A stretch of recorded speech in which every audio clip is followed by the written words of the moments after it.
Hello friends, मैं हूं अधिवक्ता शिविका जैन और आप सभी का स्वागत करती हूं अपने चैनल सहायता गुरु में।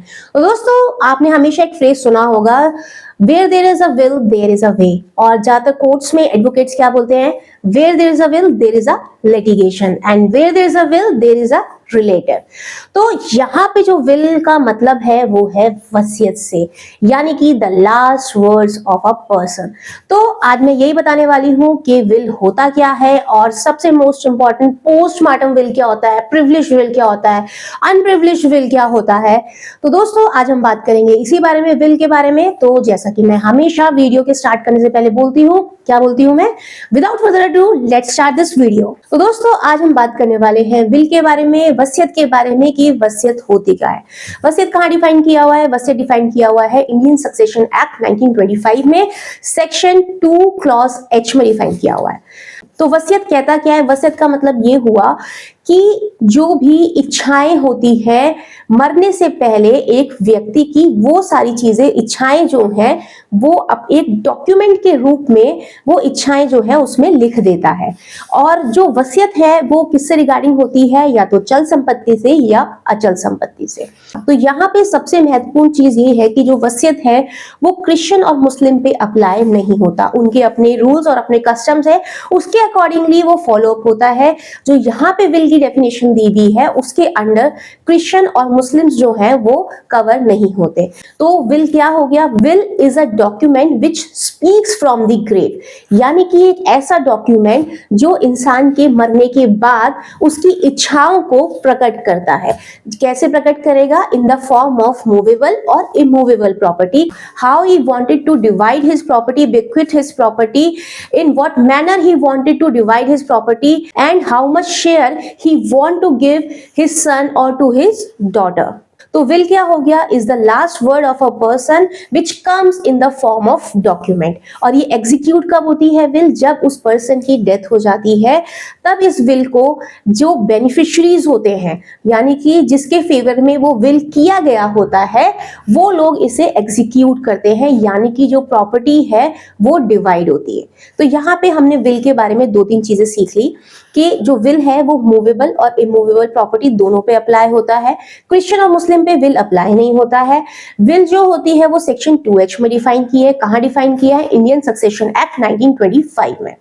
अब हम जानते हैं कि विल कितने प्रकार की होती है, यानी कि काइंड्स ऑफ विल।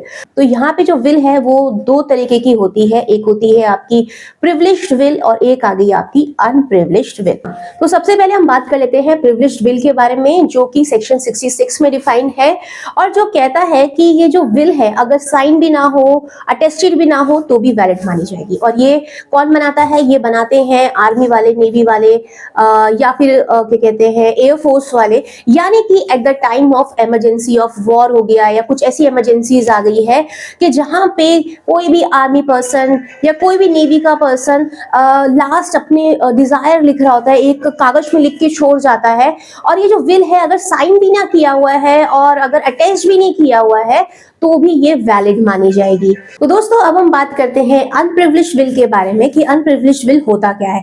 पर हाँ, सबसे इंपॉर्टेंट मैं आपको बता दूं कि हमेशा लोग बाग ये जरूर पूछते हैं कि ये जो थंब इंप्रेशन वाला रूल है वो आया कहाँ से। कि जो वसीयत पे लोग बाग क्या करते हैं, अगर मैंने ज्यादातर ये सुना है लोगों के मुंह से कि होता क्या है, जब व्यक्ति मर जाता है उसके बाद उस पर थंब इंप्रेशन लगा देते हैं। ये भी मैंने कई बार सुना है, पता नहीं ऐसा होता है या नहीं होता, बट मैंने ये सुना है। और कई बार ये भी होता है जैसे कि जो जिंदा व्यक्ति है वो भी थंब इंप्रेशन आता है। तो ये थंब इंप्रेशन वाला जो रूल है ये कहां से आया है? तो ये थंब इंप्रेशन वाला जो रूल है वो आया है सेक्शन 63A से, जो कि बात करता है एक मार्क के बारे में, जो mark in the form of thumb impression. तो कैसे फॉलो अप होता है, क्या प्रोसीजर रहता है, वो भी मैं आपको बता देती हूँ। सेक्शन 63A बात करता, हाँ, सेक्शन 63A बात करता है कि अगर कोई भी व्यक्ति इलिटरेट है, यानी कि पढ़ा लिखा नहीं है, उसे साइन करने नहीं आते हैं, तो वो क्या करेगा? एक मार्क छोड़ेगा। मार्क मतलब थंब इंप्रेशन लगाएगा, अंगूठा लगाएगा। जो भी वसीयत लिखी गई है उसमें सहमति देगा कि हाँ, मैं सहमत करता हूं कि मैंने अपनी चल अचल संपत्ति जो है इस बंदे को या अपनी डॉटर को या अपने बेटे को दी है। ठीक है। और इसमें एक जरूरी पार्ट और भी है कि ये जो थंब इम्प्रेशन वाला जो रूल है वो खाली इलिटरेट पर्सन के लिए नहीं है। मतलब ये हुआ कि अगर कोई व्यक्ति अस्पताल में है और वो अपनी वसीयत लिखना चाहता है और उस वक्त वो एबल नहीं है साइन करने के लिए, तो उसका थंब इम्प्रेशन भी लिया जा सकता है। और इसमें एक और इम्पॉर्टेंट बात करी है कि क्या कोई व्यक्ति किसी के बिहाफ पे वसीयत साइन कर सकता है। तो आप मुझे बताइएगा कि क्या कोई व्यक्ति किसी के बिहाफ पे वसीयत साइन कर सकता है या नहीं।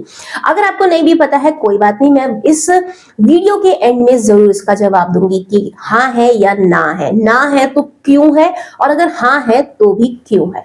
तो सेक्शन 63A जो है बहुत इंपॉर्टेंट है, जो बात करता है मार्क के बारे में, यानी कि थंब इम्प्रेशन, यानी कि अंगूठे के बारे में, कब आप अंगूठा लगाएंगे। तो आ जाते हैं हम अपने अनप्रिविलेज्ड विल में। मैं प्रिविलेज्ड विल आपको बता चुकी हूं, अब अनप्रिविलेज्ड विल को देख लेते हैं।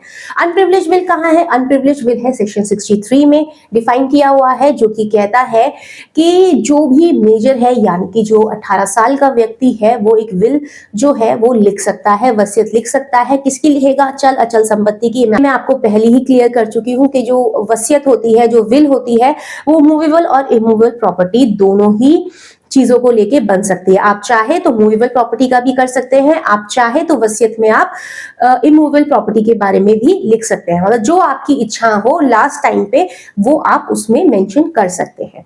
तो विल जो है एक मेजर पर्सन ही लिखेगा, यानी कि जो 18 साल का व्यक्ति है।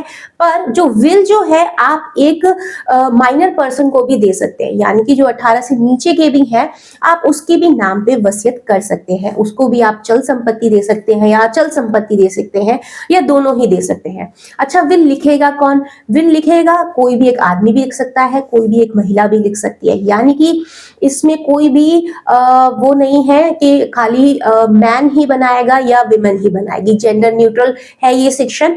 इसमें दोनों को ही आजादी दी हुई है वसीयत लिखने की। यानी कि जिसके पास जो प्रॉपर्टी है, जो उसका हकदार है, जो कि आफ्टर डेथ भी उसके पास ही रहने वाली है, वो चीज ट्रांसफर जो है अपने लीगल हेयर्स को या किसी को भी कर सकता है। तो यहाँ पे एक इंपॉर्टेंट चीज मैंने आपको बताई कि उसके पास वो प्रॉपर्टी होनी चाहिए, मतलब यानी कि जो प्रॉपर्टी है वो ओन्ड होनी चाहिए, उसके नाम पर होनी चाहिए। चाहे वो प्रॉपर्टी आपके पास एंसेस्ट्रल से आई हो, चाहे वो प्रॉपर्टी आपकी सेल्फ एक्वायर्ड हो। यहाँ पे मेरा कहने का मतलब ये है कि अगर आप कोई भी ऐसी प्रॉपर्टी वसीयत के थ्रू ट्रांसफर करते हैं किसी को भी, जो कि मरने के बाद आपके नाम पे बचती ही नहीं है, नाम पे होती ही नहीं है, तो वो चीज विल में कवर नहीं होगी, और ऐसा आप नहीं कर सकते। तो ये था अनप्रिविलेज्ड विल के बारे में। अच्छा, मैं आपको यहाँ पे ये भी क्लियर कर दूं, बहुत से लोगों का ये सवाल रहता है कि in what manner we have to write will. तो मैं आपको बता दूं, कोई भी फॉर्मेट प्रिस्क्राइब नहीं है। ऐसा कुछ नहीं है कि कोई आपको स्पेशल पेपर लेना है, उसमें आपको वसीयत लिखनी है, ऐसा कुछ नहीं है। कोई भी आप नॉर्मल पेपर ले सकते हैं, उसमें आप अपनी जो इच्छाएं हैं वो आप मेंशन कर सकते हैं। और ये भी लोगों का सवाल रहता है कि does a will require registration और नॉट। तो मैं आपको बता दूं, विल में ऐसा कुछ भी नहीं है। चाहे विल आपकी रजिस्टर्ड हो या ना हो, उसकी ऑथेंटिसिटी उतनी ही रहती है। बट हाँ, ये जरूर है कि कहते हैं ना कि अगर हमने उसे रजिस्टर्ड करा दी है तो लिटिल बिट ऑथेंटिसिटी जो है वो बढ़ जाती है। ये जरूर है, क्योंकि वो चीज जो होती है वो through registrar, in the front of registrar. तो जो रजिस्ट्रार होता है वो आपको जज कर लेता है कि आप फुल कॉन्शियस में ये जो वसीयत है लिखी है, और आप जो थे उस टाइम स्वस्थ थे, और उस टाइम पे जो विटनेसेस होती है उनके भी फोटो खींचती है, आपकी भी फोटो खींचती है। मतलब उसमें ये क्लियर होता है कि आप किसी के भी दबाव में आके ये जो वसीयत है आपने नहीं करी है। तो अब हम आगे बढ़ते हैं। अब मैं बात करती हूँ उसमें विटनेस के बारे में।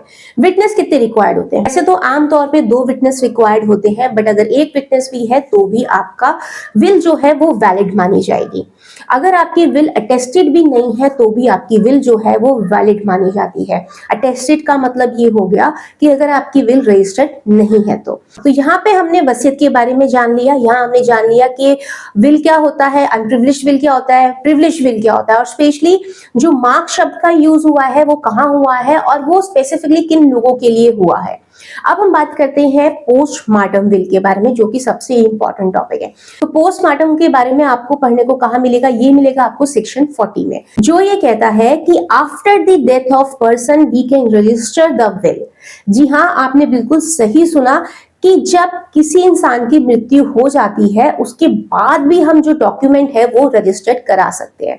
इसका मतलब ये हुआ कि कोई पर्सन अपनी लास्ट डिजायर जो है किसी पेपर में लिख के गया है और हम चाहते हैं कि उसको रजिस्टर्ड करवाना, और वो व्यक्ति मर जाता है, उसकी डेथ हो जाती है, तो उसके बाद भी हमारे पास ऑप्शन बचता है कि हम उसे रजिस्टर्ड करा सकते हैं।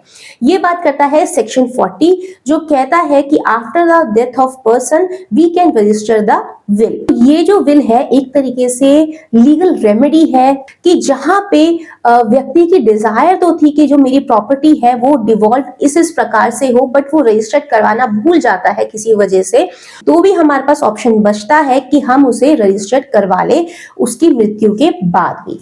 अच्छा, एक चीज और है कि अगर आप ये सोच रहे होंगे कि अगर विटनेस की डेथ हो गई तब हम क्या करेंगे, अगर हमें कोई जो विल है वो चैलेंज हो गई कोर्ट ऑफ लॉ में और जो विटनेस है वो भी गुजर गए हैं, वो भी नहीं रहे हैं इस दुनिया में, तब हम अपनी वसीयत कैसे प्रूफ करेंगे? तब हम प्रूफ करेंगे थ्रू हैंड राइटिंग। मतलब हमें कोर्ट के समक्ष ये पेश करना होगा कुछ पुरानी हैंड राइटिंग उस पर्सन की जिसने वो विल जो है वो लिखी होगी। अच्छा हाँ, विल के बारे में एक इंपॉर्टेंट चीज और कि जो विल है वो हमेशा विटनेस के समक्ष साइन होनी चाहिए, जिसमें कि ये लिखा भी होता है कि ये जो साइन किए गए हैं विटनेस के समक्ष किए गए हैं और हमने इन्हें करते हुए साइन देखा है।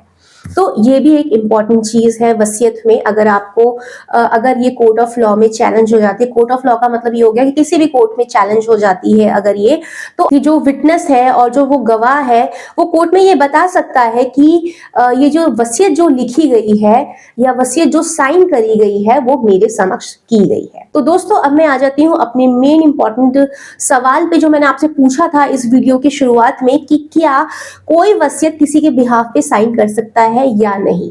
तो मैं आपको बता दूं कि ये बहुत क्लियर है कि जो वसीयत है आप किसी के भी बिहाफ पे साइन कर सकते हैं, पर जिसने वो वसीयत लिखी गई है यानी कि जो टेस्टेटर है, जो चाहता है कि ये जो प्रॉपर्टी है ऐसे ऐसे डिवॉल्व हो, उसी के समक्ष वो साइन करेगा। ऐसा नहीं होगा कि वो उसके पीठ पीछे साइन करे, वो वैलिड नहीं होगा, उसी के प्रेजेंस में वो साइन होना जरूरी है।